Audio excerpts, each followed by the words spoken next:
Hi British folk, I'm Sharon Etta and this is what's in my type 4B, 4C low porosity natural hair. In part 1, I spoke about all the different products that I use on my type 4B, 4C low porosity natural hair, and in today's video I am going to be telling you guys all my natural hair do's and don'ts, some of my favorite tools to use, and also my natural hair best practices for length retention and just growing my hair in general. Now, before we get into it, hi, my name is Sharon. I am a wellness and natural hair content creator, among other things. If you haven't watched part 1 of this in her hair series, I would definitely recommend you to go and check it out. It's going to be linked down below and also on an iCard somewhere on the screen. So make sure you go watch it, and if you like this content and you want to see more of me, make sure to subscribe, give this video a thumbs up, and share it with your natural hair girlies, because clearly the Sprint community is we're too cool. That all being said, let's jump right into the video. Starting with the basics, obviously, I know we've all been at a stage in our natural hair journey where we're like, okay, does this work for my hair, does this not work for my hair? These are my personal natural hair do's and don'ts. Weekly washing my hair. I love to wash my hair every single week, once in a week. I know it may seem a little bit too much for some people, but honestly this is what works for me and this is what helps me. Obviously I don't do this all the time. If I have a style in like a twist out like so, I don't wash it 1 week. I keep the twist out for a week and then I wash my hair. If I have protective styles in, whether it be braids, mini twist, or anything in between, I don't wash my hair. Sometimes I wash my mini twist, but not all the time. If my hair is just staying as it is and I'm just styling it every single week, best believe I am going to wash it once in every week. For my low porosity hair, it's important that I cleanse it as frequently as possible, because if you don't know, low porosity hair has the ability to build up product and it's just staying there on your hair, restricting growth. So if you want to take off all that product to build up, add new moisture to your hair, I'll definitely recommend you frequently wash your hair. Maybe you don't have the time to wash it once every week, so you can start twice in a month, 4 times in a month, 3 times in a month, whatever works for you. But just make sure that you're cleansing your hair of that product, so that when you add this new product, it's not just building up and breaking your hair, but it's actually doing what it's meant to do, which is grow your hair and just allow your hair to flourish. I do not and I will not be combing my hair between wash days.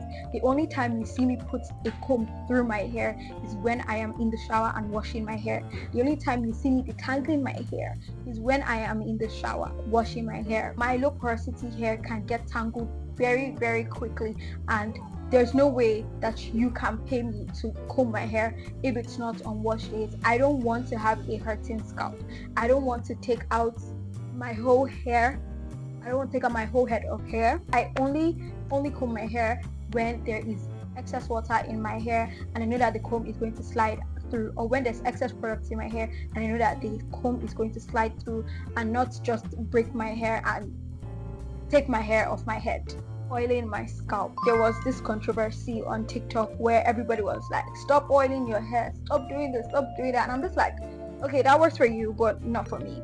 I've been oiling my hair for such a long time in my life, like coconut oil, olive oil, those are were locked in, and I will continue to oil my hair. For the fact that my scalp gets so dry so easily. So once I'm done washing my hair, let's believe I'm going to be oiling my scalp, because my hair can get dry. So instead of having dandruff, which is basically product build up, I'm going to have dry scalp dandruff, and it's not really nice. So once I'm done creaming my hair, I always oil my hair.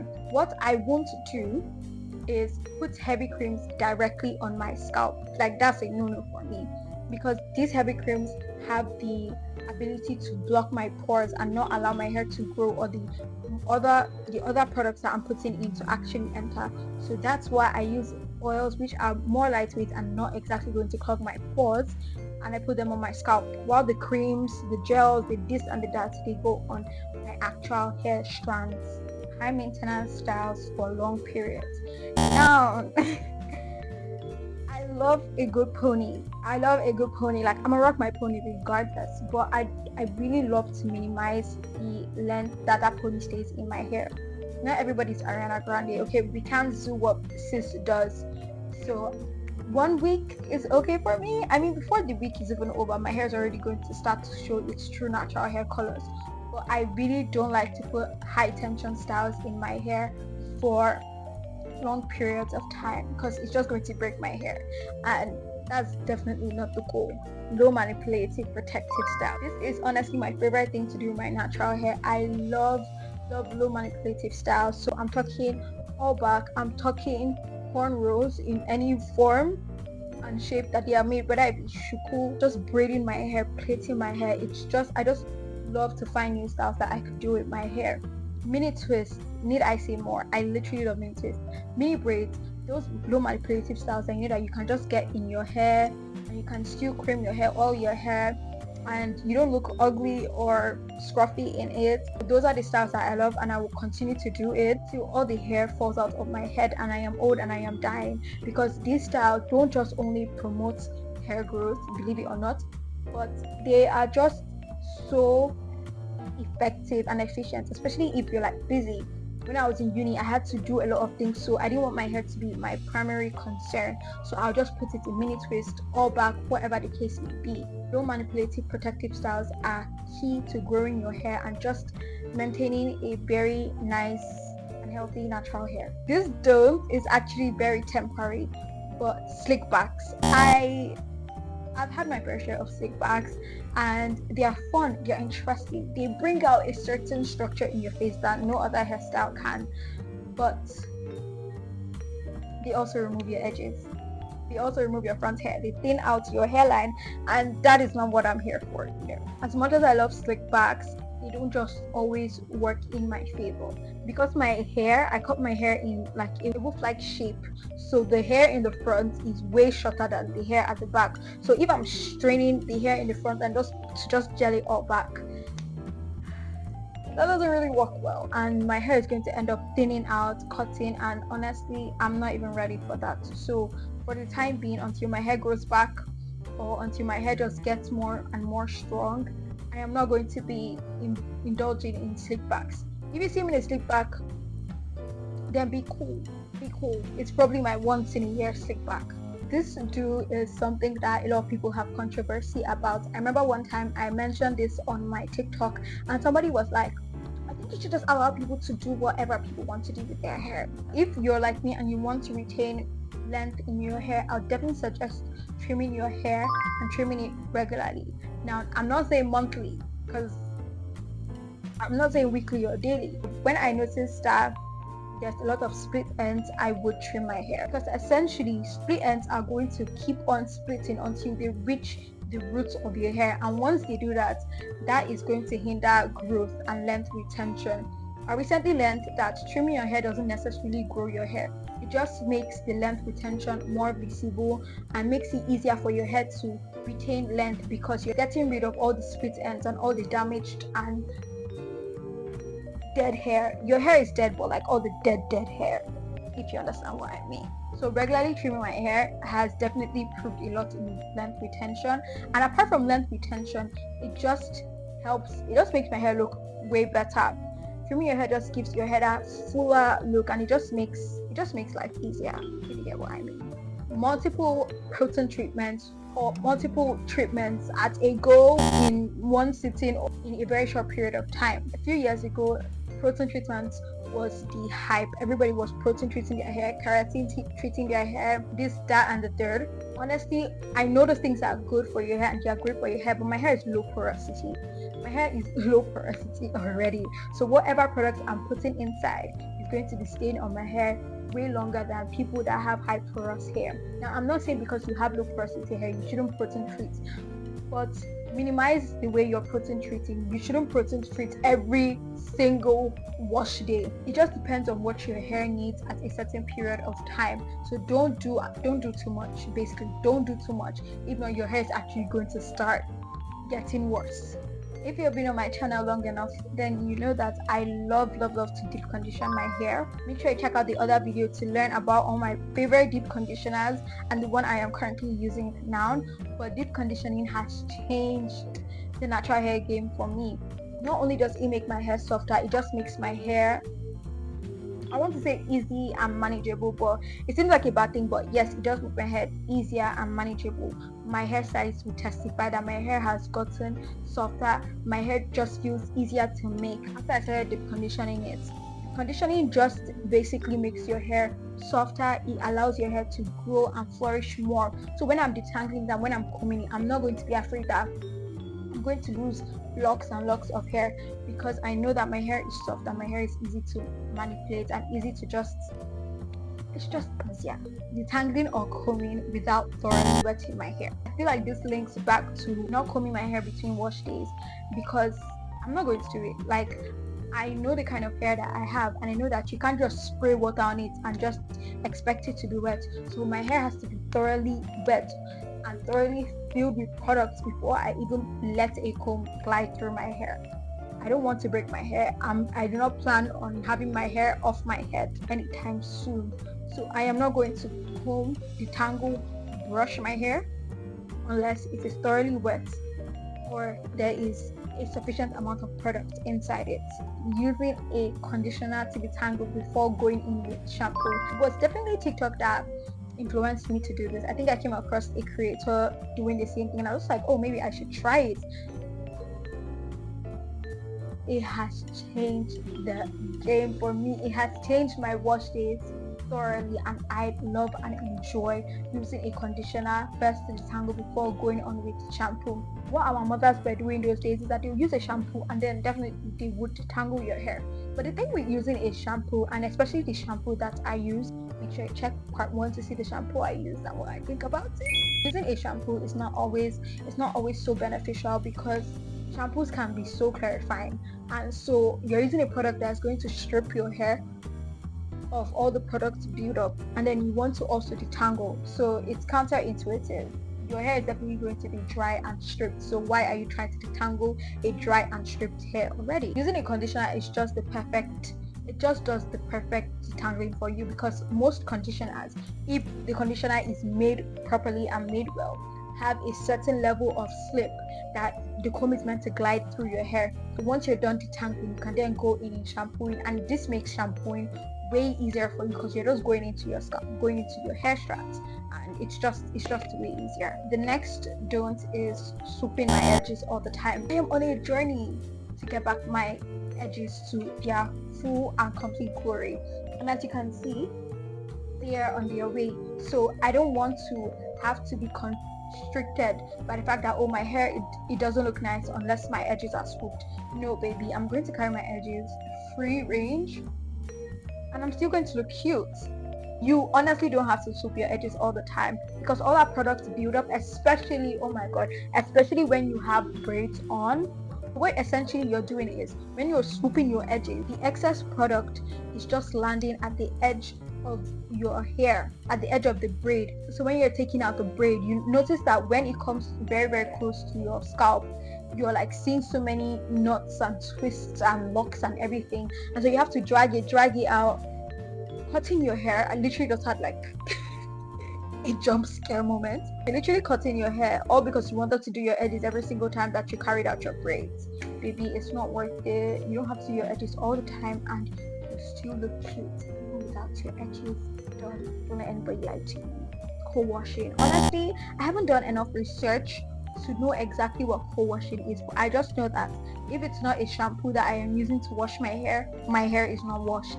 If the shampoo isn't clarifying my hair or moisturizing my hair, or clarifying and moisturizing my hair, I know my hair is not washed. So co-washing doesn't fit into any of those categories. I am not going to be doing it. Proper research for my hair, and not just mindlessly following TikTok trends or what I see on TikTok. It has actually become so popular that everybody's just like, oh, this girl did this on TikTok. Even you watching my video, just like, oh, Sharon did this and okay, it's good for my hair. But no, understand this, and this is why I keep on saying this. My hair is low porosity.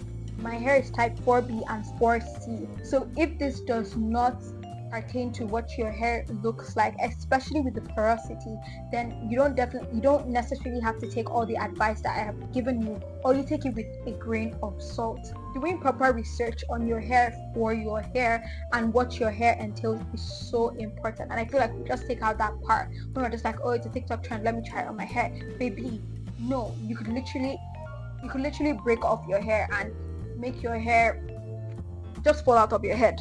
Ensuring that I am always doing proper research on, okay, this TikTok trend, oh yeah, it's cool and everything. Does it work for my low porosity hair? Does it work for the kind of country that I am living in? And so and so and so. It is very important that you take the time to sit down and do research for your hair, because you can't just be using everything and doing everything that everyone is saying on your hair. No baby, everybody's hair is different. And if you're lucky enough to find someone who has similar hair properties as you, like density and porosity, then good for you, good and dandy. You can listen to what they are saying if you know what they are saying, but still do your own research, because it's very important that you understand your hair and not just understand it through the lens of somebody else's hair. Now, my last don't is putting food in my hair. Honestly, this is no more even as rampant as before, but like back in 2013, 2016 up until 2018, I think 2019 too, people were putting egg, avocado, this, that in their hair. And I was like, okay, fine that it might have worked for you, but if egg is going to grow my hair, best believe I'm going to be eating egg and not putting it in my hair. If avocado is going to grow my hair, best believe I am going to be eating avocado and not putting it in my hair. If mayonnaise is going to grow my hair, best believe I'm going to be eating mayonnaise and not putting it in my hair. If orange is going to grow my hair, best believe I'm going to be eating orange and not putting it in my hair. I am just not a fan of it, and I feel like it doesn't even work, because there was this whole rice water trend, and then somebody came out and debunked the whole thing, that the only reason why people's hair was growing because they put rice water in it was because they were giving their hair effective moisture. If you do not agree with any of these do's and don'ts, please let me know your thoughts in the comment section. What are the things you're doing on your hair? What are the things you're not doing on your hair? I really love to know and just expand my own horizon of learning. Now to the next chapter, which is all my natural hair best practices. I honestly cannot wait to share all of these with you, but I'm going to start off being very basic and being very sure. My first best practice, which you're probably already guessed by the way I talk about it, is regularly deep conditioning your hair. Now, I'm honestly still on the journey to find the sweet spot in how regularly I should deep condition my hair, but as I said in my last video, I love to deep condition my hair before I put on a very high maintenance protective style like braids. I also love to deep condition my hair once I take off these protective styles that I've had in for a long time. If you keep your braids for 1 month, 2 months, I love to deep condition my hair to just bring back all that moisture in that has left when I had the protective style on. I also love to deep condition my hair anytime I feel it getting so dry, getting so hard, or sometimes when the weather changes. I remember 2023, it was so cold and my hair literally started to stretch. Like my curls went away and my hair was stretching out. My hair was, you know how paper, like when you squeeze paper in your hand, yeah, my hair was making that sound. So I just deep conditioned my hair because obviously a lot of moisture was lost in my hair and I had to bring that moisture back. So what deep conditioning does, especially for me, is it makes my hair more soft and more manageable and more just easy to manipulate, especially before I get protective styles. So then I know that in the protective style my hair is deep conditioned, so when I take it off, there's a good chance that my hair is still going to be soft and just more manageable. Another best practice is something that I've already mentioned at the start of this video, which is regularly trimming my hair. There isn't really a timetable to regularly trimming your hair, so I'll just say whenever you see a lot of split ends and your hair starts to snag, so you're combing it, and when you're done combing the whole of the hair, there's still some strands left in the comb, yeah baby, those are split ends. Another time I love to trim my hair is after protective styles, because your hair is just growing and growing and growing in the protective style, and then the split ends will definitely come one way or another. But make sure, if you do not know how to trim, you could check on TikTok or whatever app you use to research to see how to trim your hair, or you can go to a professional to just do the job for you. Another of my best practices is actually kind of controversial, but going off braids for a while. So as of November, I have been 1 year off braiding my hair or adding any extension, kinky, haya hair, human hair, any hair honestly to my hair. Honestly, it has been so blissful. The last time I did braids, which was December 2023, and I loosened it in like January or so, it wasn't really the best. My edges my edges were non-existent. My hairline went back. My hair was just not in the best place. So I was just like, you know what, the prices of braids are already high, so let me just go off braids. Let me just try to just love and just style my natural hair as it is, or just get it in natural protective styles instead of braids or twist or the likes. And honestly, it has been such a great experience because my hair just feels a lot more fuller now. It feels a lot more healthy, and baby, I have my edges back. So I guess it's a win-win. I'm not saying you have to do this for a year, or I don't know, just whatever feels comfortable with you, but back-to-back braids, it's not essentially the best thing for your hair, especially if you're trying to retain length and just get your hair growing. Sectioning hair. I know that the whole internet is talking about this, but I would love to reinstate and just stress on this. Please section your hair. Whatever you're doing, washing, detangling, applying products, section your hair. Our hair is thick as it is, so if you're just applying products directly to your hair as a whole, the products may not exactly seep in through the hair and just give you the results that you want it to give you.